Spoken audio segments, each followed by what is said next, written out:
गणित में जैसे कोई भी जोड़ घटाना गुणा भाग पूरा तार्किक है और एक में एक जोड़ने से 2 होता है, 2 में 2 जोड़ने से 4 होता है। यदि 2 + 2 = 4 होता है तो उसको जानने वाले, उसको मानने वाले, उसको जीने वाले और वैसा ही जीवन अपना गढ़ने वाले।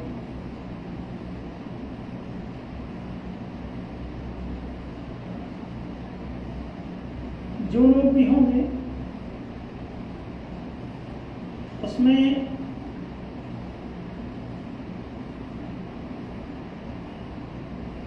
सत्य की ही गति होगी। अब जो इसको छोड़ दे, किसी दूसरे अंक को स्वीकार करता है, उसको जानता मानता जीता है,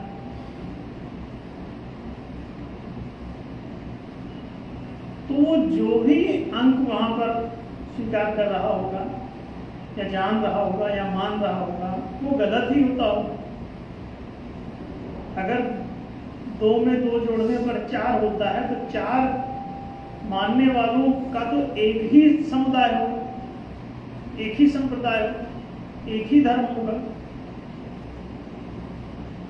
उससे हट करके जो कुछ भी कोई जानता मानता जीता और होता है वो निश्चित रूप से धर्म की परिभाषा में नहीं आएगा। इसीलिए सनातन धर्म क्योंकि सत्य के सिद्धांत पर आधारित धर्म है कि जो बात सत्य सिद्ध होगी वही धारण की जाएगी। सदग्रंथ भी वही कहलाएगा जिसमें ये सही सीधी सच्ची बातें जो भी क्यों लिखी जाएं। अब जितने भी दुनिया में धर्म हैं उनके सबके धर्म ग्रंथ भी अलग अलग हैं। एक ही मुद्दे पर अनेक उनके विचार हैं। इससे सिद्ध होता है कि सनातन धर्म के अभाव में अथवा उसकी अनुपस्थिति में ही ये सभी धर्म उत्पन्न हो गए। हिंदू, मुस्लिम, सिख, ईसाई, जैन, बौद्ध, पारसी, बहाई, जितने भी धर्म आप जानते हैं, अन्य भी कई धर्म उपधर्म हैं, तो उनमें धार्मिकता तो कुछ बची नहीं। अगर ये 2 + 2 = 4 वाली थ्योरी पर ही खड़े होते, वही जान मान और जी रहे होते, तो ये 2 धर्म कैसे होते? आज तो लगभग 1200 धर्म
सत्य के समीप ले जाने वाले ग्रंथ को ही उपनिषद कहते हैं।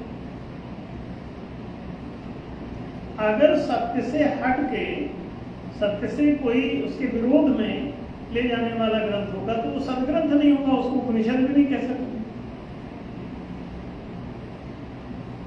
तो पूरी दुनिया में जितने भी ये धर्म उत्पन्न हुए अलग अलग प्रकार के, अलग अलग परिभाषाओं के, उसका मूल कारण यही था कि सत्यात्मक सनातन धर्म और उसके सदग्रंथ, उसके उपनिषद कहीं न कहीं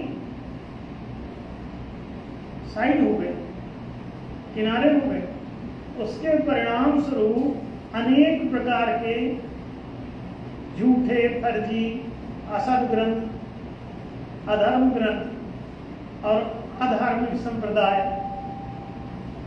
या दूषित ग्रंथ, जिन्हें दुर्ग्रंथ कहो, दूषित धर्म यानी दुर्धर्म उत्पन्न हो गए, उनके अनुयायी सब दुर्जन हो गए। दुष्पथ पर चलने वाला दुष्ट हो ही जाएगा, दुर्जन ही कहलाएगा, दुर्योधन रावण कंसी बनेगा। सतपथ पर चलने वाला ही सज्जन कहलाएगा।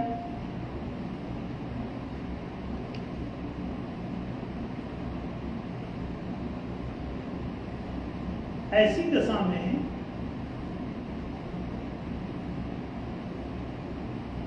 जितने भी ये हिंदू, मुस्लिम, सिख, ईसाई, जैन, बौद्ध, पारसी, बहाई, यहूदी, कबीरपंथी, निरंकारी जितने भी हैं, इनके सबके धर्म ग्रंथ आपस में मिलते जुलते क्यों नहीं?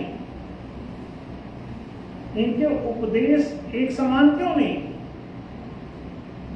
गणित के सभी अध्यापक एक समान क्यों हैं? कि उनका 2+2=4 ही होता है।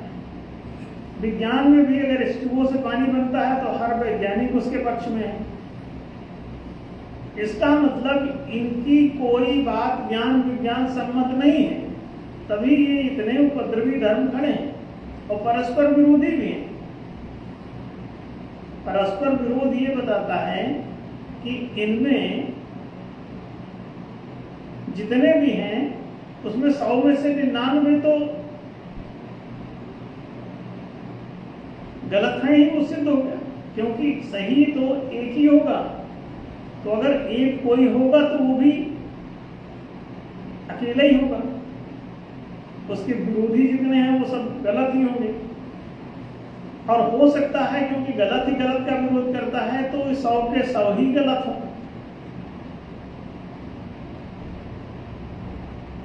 क्योंकि सत्य का ज्यों का त्यों एक ग्रंथ लिख के देखो पहले, और अगर उसके पक्ष में किसी का धर्म ग्रंथ बैठ जाए तो मान लेना कि उनमें से कोई एक तो कम से कम सही निकला। लेकिन वैसी स्थिति नहीं। अगर आप सदग्रंथ रच के रख दो तो एक भी कोई धर्म या उसका धर्म ग्रंथ या उसका धर्म गुरु सब उसके विरुद्ध पड़ेगा, विपरीत पड़ेगा। इससे सिद्ध होता है कि इनमें कोई भी सत्यात्मक धर्म नहीं है। ये इस तर्क से आप किसी को भी समझ सकते हो। तो तार्किक रूप से ही वो गलत सिद्ध हो जाते हैं। इसलिए जो धर्म सत्य पर आधारित होगा वो जो आचार और व्यवहार के नियम बनाएगा, जो सत्य के सिद्धांत पर आधारित है, तो उसका सिद्धांत जब व्यवहारिक रूप लेगा तो उसका आचार और व्यवहार ही सदाचार और सद्व्यवहार हो जाएगा। उसको अपनाने वाले सज्जन कहलाए, सत्य के अनुगामी जन। जो सत्य का अनुयायी है, अनुगामी है, उसके द्वारा अनुशासित है, उसी को सज्जन कहते हैं। तो एक बात तो साफ है कि उनके द्वारा बनाए गए नियम, नीति, निर्णय के जो नियम हैं वो सदग्रंथ नहीं बचे, परस्पर विरोधी हैं। इसीलिए उनका आचार भी दुराचार हो गया है और व्यवहार भी दुर्व्यवहार हो गया है। अगर आप अपने आचार और व्यवहार को सत्य के सिद्धांत पर खड़ा करोगे और उसके नियम, नीति, निर्णय उसी सत्य के सैद्धांतिक आधार पर बनाओगे तो आपका आचार और व्यवहार दोनों ही सदाचार और सद्व्यवहार हो जाएगा और आपका धर्म सद्धर्म हो जाएगा। अनुयायी गण सत सज्जन कहलाएंगे। आपके ग्रंथ तब सदग्रंथ कहलाएंगे। ग्रंथों में क्या है? यही सिद्धांत का वर्णन और इसी सिद्धांत पर आधारित व्यवस्था के नियम। व्यवस्था दो बातों में स्थित है, आचार संबंधी और व्यवहार संबंधी। आचार हमेशा निजी होते हैं, व्यवहार हमेशा पारस्परिक होते हैं। तो आचार व्यवहार के जो भी नियम हैं वही धर्म ग्रंथ कहलाते हैं, जहां लिखे हुए हैं। आप बाइबल नया नियम, बाइबल पुराना नियम, इसी नाम से आप ईसाइयों की किताबें पढ़ते हैं। त्रिपिटक में बुद्ध के उपदेश हैं, उनके अनुयायी सब बौद्ध धर्म के अनुयायी हैं। यही हाल इस्लाम का है। जो आयतें उतरी हुई हैं सत्य के सिद्धांत पर नहीं है, सही गलत की कसौटी पर खड़ी नहीं है। जो भी आयतें कहीं से उतर रही हैं, अब वो शैतान भेज रहा है कि भगवान भेज रहा है, अल्लाह भेज रहा है कि इब्लीस भेज रहा है, देवता कोई भेज रहा है कि दैत्य कोई भेज रहा है, ये कैसे तय करोगे तुम? जो आयतें उतारते हो और लिख लेते हो और धर्म ग्रंथ बना लेते हो, उसके नियमों पर अमल करने लगते हो, अपना आचार व्यवहार उस पर खड़ा कर लेते हो, और तुम देख रहे हो कि तुम दुराचार और दुर्व्यवहार में फंसे हुए हो। क्यों? वो मनगढ़ंत बातें हैं सब। किसी के दिमाग में जो खुरापात आती है उसको वो त्रिपिटक में लिख देता है, जिसके दिमाग में कोई खुरापात आई उसने कुरान शरीफ में लिख दिया, जिस एक और किसी के खुरापात दिमाग में आई उसने वो और कुछ लिख दिया। उनको ज्ञान विज्ञान की कसौटियों, परीक्षणों, निरीक्षणों पर खड़ा करके तो देखो, कसौटी कसते ही अगर वो सिद्ध हो जाए तो ठीक है। अगर 2+2 बराबर 4 वो सिद्ध नहीं हो पा रहा है, वहां कुछ और लिखा, तो इसका मतलब यह है कि ज्ञान विज्ञान की कसौटी में वो फेल हो गए। अब फेल हो गए इसका मतलब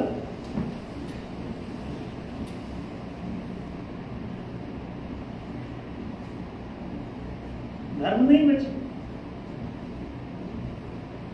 उनका वो ग्रंथ धर्म ग्रंथ ना बचा। तो सदाचार और सद्व्यवहार सत्य के सिद्धांत पर ही आधारित है। उनके नियम नीति निर्णय सत्य के सिद्धांत पर बने हुए हों तो आपका आचार सदाचार हो जाएगा, आपका व्यवहार सद्व्यवहार। सदाचार संस्कृति में ढलता है, सद्व्यवहार सभ्यता में ढल जाता है। तो आपकी संस्कृति और सभ्यता बता देती है कि आपका आचार सदाचार है, आपका व्यवहार सद्व्यवहार है अथवा नहीं।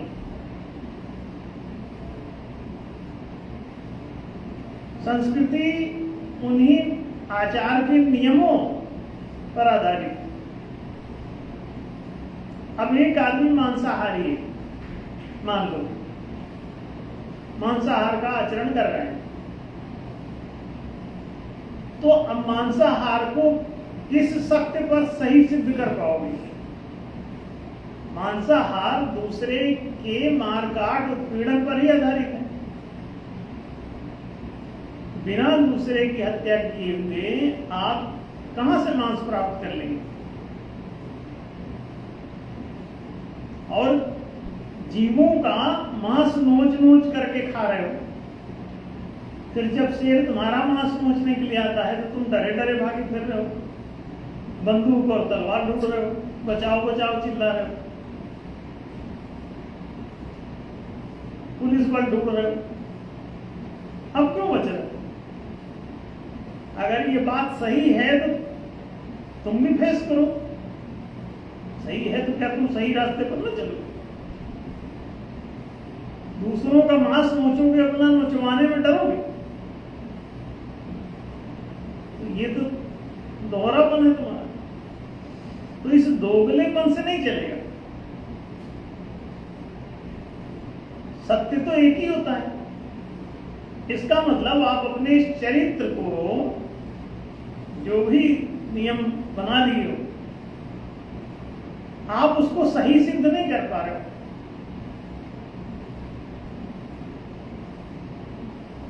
नशा पी के आप जीवन नष्ट कर रहे हो आचरण, इसको आप सही कैसे प्रमाणित करोगे? जीवन अगर जड़ता की तरफ बढ़े तो ये विनष्ट हो जाएगा, संसार ही नष्ट हो जाएगा। अगर ये चैतन्यता की तरफ बढ़े तो इसमें ज्ञान, विज्ञान, प्रज्ञा, शक्ति, बुद्धिमत्ता, प्रतिभा, भाव, विवेक सब जागे, चेतना बढ़े। बेहोशी की तरफ जाओगे तो पत्थर हो जाओगे। तो सृष्टि को पूरा पथराना है, खत्म करना है, अंधेरे में डुबा देना नहीं। धर्म के सूत्र ये कह रहे हैं कि असतो मा सद्गम तमसो मा ज्योतिर्गम मृत्योर्मा अमृतम, कि असत नहीं सत पर चलो, अंधकार नहीं प्रकाश की ओर चलो, मृत्यु नहीं जीवन की ओर चलो, जड़ता नहीं चेतनता की ओर चलो। तो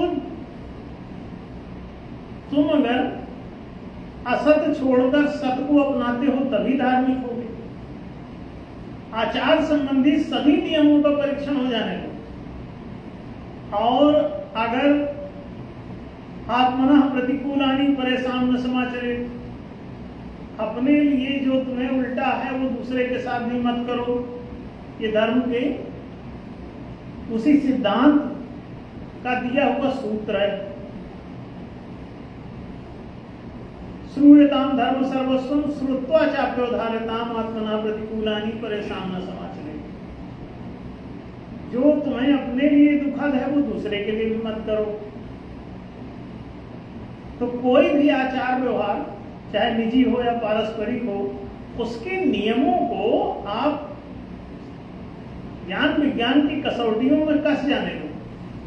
अगर पास हो गए तो अपना लो और उसको सभी लोग मानेंगे। जैसे 2+2=4 को सभी लोग मान रहे हैं, हर विद्यालय में वही पढ़ाया गया, हर गणित की पुस्तक में वही लिखा है। इसी तरह धर्म ग्रंथ भी एक ही बचेगा। पुस्तकें चाहे जितनी बनाओ लेकिन लिखना सब में एक ही बात पड़ेगा, 2+2=4। तो जैसे ही आप इसको अडॉप्ट करते हो, असत्य छोड़कर सत्य को स्वीकार करते हो, तो एक अकेला ही धर्म बचेगा, उसी को शाश्वत और सनातन धर्म कहेंगे। सनातन क्यों कहेंगे? सनातन धर्म, सत्य पर आधारित धर्म को इसलिए कहा गया है क्योंकि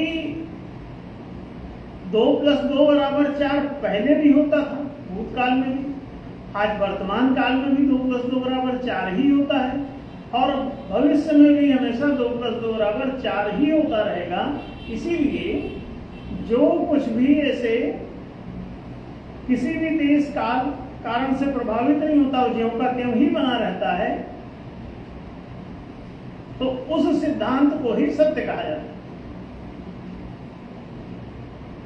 और चूंकि ये रुक ही नहीं रहा है, भूत वर्तमान भविष्य तीनों कालों में जो तरह का आलबाद है, जाको नाश न हो, रहा है एक रस जो सदा, सत्य कहा वैसे हर पुस्तक में 2+2=4 एक रस है, एक ही बात लिखी हुई। तो धर्म ग्रंथ अपने आप हो जाएगा। तब आपको कोई रविदासी धर्म, कोई कबीरदासी धर्म, कोई नानकदासी धर्म, कोई दासानुदास धर्म, कोई ईसाई धर्म, कोई बौद्ध धर्म, कोई जैन धर्म, कोई कितने धर्म, उन तमाम धर्मों की आपको कोई आवश्यकता ही नहीं रह जाएगी जब आप 2+2=4 वाले हो जाओ। सत्यात्मक नियमों को स्वीकार करते ही जीवन पूरा धन्य हो जाता है। और ये जितना भी आपको दिखाई दे रहा है संप्रदाय भेद या धर्म भेद, ये पूरी तरह से निरर्थक है। इसका कहीं कोई औचित्य सिद्ध नहीं हो पा रहा है। 2+2=4 इनका सबका नहीं हो पा रहा है। इसीलिए शाश्वत और सनातन धर्म आपके लिए आचार और व्यवहार के नियम सत्य के अनुकूल बना के देता है। और यही कारण है कि सत्य पर आधारित धर्म शाश्वत और सनातन धर्म कहलाता है। भारत में इसीलिए उपनिषद है, धर्म ग्रंथ का नाम ही उपनिषद है। विद धातु से जानना होता है तो उसी से वेद शब्द भी बनाए हैं। मतलब सब ज्ञान विज्ञान पर आधारित ही रहना चाहिए, ज्ञान से हटकर कुछ नहीं। आत्मना प्रतिकूलानि परेशान न समाचरे, ऐसा कोई कार्य मत करो जो तुम्हारे अपने जीवन के लिए हानिकारक सिद्ध हो अथवा तुम्हारे पड़ोसी के जीवन के लिए हानिकारक सिद्ध हो, क्योंकि तुम और तुम्हारा पड़ोसी दोनों एक हैं। मैं और तू के विभाजनों की जब खोज हुई तो पाया गया कि मैं तू जो है ये प्राकृतिक कारणों से दिखते हैं, सत्यात्मक कारणों से नहीं। तो तुम स्वयं और तुम्हारा पड़ोसी ये दोनों एक हैं। हर मैं और तू दोनों एक हैं आत्मिक दृष्टि से। क्यों? एक ही तत्व रचा संसार। अगर एक ही स्वर्ण से सभी आभूषण बने हुए हों तो बेसिकली तो सब स्वर्ण ही रहेंगे। नाम की अंगूठी कंगन कुछ भी रखते रहो, रहेंगे तो सब स्वर्ण के। तो आत्मा के रूप में उन सभी गहनों में स्वर्ण ही विराजमान रहेगा जिस तत्व से वो बने। उनका नाम रूप गुण चाहे जो हो जाए, मनुष्यों के भी नाम रूप गुण चाहे जो हो जाए, लेकिन ये रहेंगे तो वही तत्व जिस चीज से ये बने। एक ही मिट्टी से कई मूर्तियां बना डालो तो रहेंगी तो मौलिक रूप से सब मिट्टी की। अब नाम रूप उनका कुछ भी रख दो, उनको हाथी बोलो, बैल बोलो, घोड़ा बोलो, गधा बोलो, जो ही बोलना बोलो, रहेंगे तो सारे जितनी भी वो मूर्तिमान आपको शक्लें दिखाई देंगी, उनका नाम कुछ हो सकता है, उनको गुणवत्ता कुछ हो सकती है, उपयोगिता कुछ हो सकती है, रूपाकार कुछ विभिन्न हो सकता है, लेकिन वो मौलिक रूप से जिस चीज के बने हैं वो सम है। तो इसीलिए भगवद गीता में कृष्ण का एक वचन है, समम सर्वेषु भूतेषु तिष्ठन्तम परमेश्वरम। चूंकि परमेश्वर ही सृष्टि को रच रहा है तो वो ईश्वर ही जीव हुआ जा रहा है, दूसरा कोई तत्व नहीं है, तो अपने से ही बना रहा।